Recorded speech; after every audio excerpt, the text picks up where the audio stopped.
ভয়ে রাশিয়া ছেড়ে পালাচ্ছে ইহুদিরা। ইউক্রেনে অভিযান শুরুর পর থেকেই ইহুদিদের রাশিয়া ছাড়ার হিড়িক পড়েছে। গত 6 মাসে প্রতি 8 জনে একজন ইহুদি রাশিয়া ছেড়েছেন। যা জিউস এজেন্সি বিশ্বজুড়ে থাকা ইহুদিদের ইসরায়েলে ফিরতে সাহায্য করে। তারা বলছে ইউক্রেনের যুদ্ধ শুরুর আগে রাশিয়ায় 1,65,000 ইহুদি ছিল। এর মধ্যে 20,000-এর বেশি ইহুদি রাশিয়া ছেড়েছে। ইসরায়েল ছাড়াও বিশ্বের বিভিন্ন দেশে গেছে আরও হাজার হাজার ইহুদি। সাম্প্রতিক সময়ে রাশিয়া এবং ইসরায়েলের সম্পর্ক খারাপ হতে থাকে। এতে করে ইহুদি ভিত্তিক সংগঠনগুলোর উপর চড়াও হন পুতিন। ইসরায়েল, আমেরিকা এবং জার্মানির পর সবথেকে বেশি ইহুদি বাস করে রাশিয়াতেই। তবে ইতিহাস ঘাটলে দেখা যায় বিভিন্ন সংকটে ইহুদিদের অবিশ্বাস করে থাকে রাশিয়া।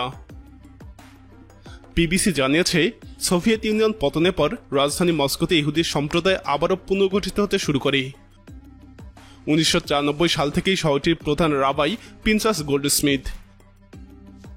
তিনি সিনাগগ, স্কুল, কিন্ডারগার্টেন, সামাজিক সেবা, শিক্ষক এবং রাবাই প্রশিক্ষণ নিয়ে কাজ করেছেন।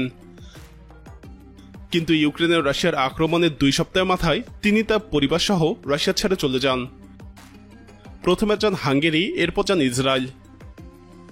তিনি তার পদ থেকেও পদত্যাগের ঘোষণা দেন। বর্তমানে তিনি রাশিয়ার ইউক্রেন আক্রমণের বিরুদ্ধে জনমত গঠনের চেষ্টা করছেন। এদিকে ইউক্রেনের প্রেসিডেন্ট জেলেনস্কি নিজেও ইহুদি। গোটা বিশ্বের ইহুদিদের কাছে ইউক্রেনের পাশে দাঁড়ানোর আহ্বান জানিয়েছিলেন জেলেনস্কি। রাশিয়ার তৎপর কথিত ইহুদি সংস্থা বন্ধ করে দিতে পারে মস্কো। এই সংস্থা রাশিয়া থেকে অভিবাসী হিসেবে ইসরায়েলে চলে যাওয়ার জন্য ইহুদিদেরকে উৎসাহী করে থাকে। রাশিয়া বলছে মস্কো ভিত্তিক ইহুদি এজেন্সি দেশের নিজস্ব আইন লঙ্ঘন করেছে। রাশিয়ার আন্তর্জাতিক বিষয়ক পরিষদের মহাপরিচালক আন্দ্রে কোতুনভের উদ্ধৃতি দিয়ে মার্কিন দৈনিক ওয়াল স্ট্রিট জার্নাল বলছে, রাশিয়ার একান্ত আইন ভঙ্গ করার কারণে মস্কো এই ইহুদি সংস্থাটিকে চরমভাবে অবিশ্বাস করছে। রিপোর্টে বলা হয়, রাশিয়ার একটি আদালতে এ সংক্রান্ত মামলার শুনানি হবে এবং এর মাধ্যমেই ওই ইহুদি সংস্থাটির ভাগ্য নির্ধারিত হবে। জুলাই মাসে রাশিয়ার বিচার মন্ত্রণালয় ইহুদি সংস্থাটিকে অভিযুক্ত করেছিল যে রাশিয়া থেকে ইহুদি নাগরিক ইসরায়েলে অভিবাসী হিসেবে পাঠানোর জন্য তাদের সমস্ত তথ্যাদি রাশিয়া জমা না রেখে ইসরায়েলে জমা রাখে। 1929 সালে প্রতিষ্ঠিত ইহুদি সংস্থাটি সারা পৃথিবী থেকে ইহুদিদেরকে ইসরায়েলে অভিবাসী হিসেবে চলে যাওয়ার জন্য উৎসাহী করে থাকে। ইসরায়েল কর্তৃপক্ষের তথ্য অনুযায়ী মস্কো ভিত্তিক এই সংস্থাটি চলতি বছরের জানুয়ারি থেকে জুলাই মাস পর্যন্ত 20,246 জন ইহুদিকে ইসরায়েলে অভিবাসী হিসেবে পাঠানো হয়েছে। ইউক্রেনের রাশিয়ার সামরিক অভিযান শুরু করার পর ইসরায়েল ওই অভিযানের নিন্দা করে এবং রাশিয়ার রাষ্ট্রদূতকে তলব করে।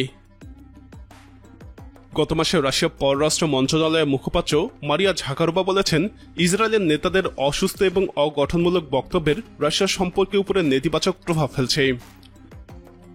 ইউক্রেনে রাশিয়ার বিরুদ্ধে ইসরায়েলের ভাড়াটে যোদ্ধারা লড়াই করছে বলেও দাবি করেছেন রাশিয়ার পররাষ্ট্র মন্ত্রণালয়ের মুখপাত্র মারিয়া ঝাকারোভা।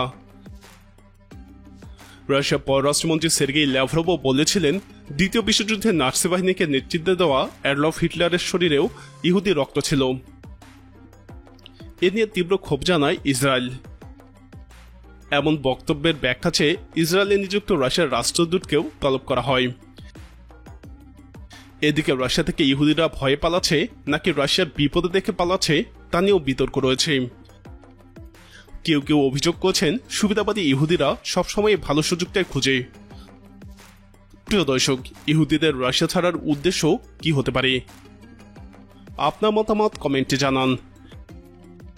নিয়মিত এরকম ভিডিও পেতে আমাদের চ্যানেলটি সাবস্ক্রাইব করে আমাদের সাথেই থাকুন।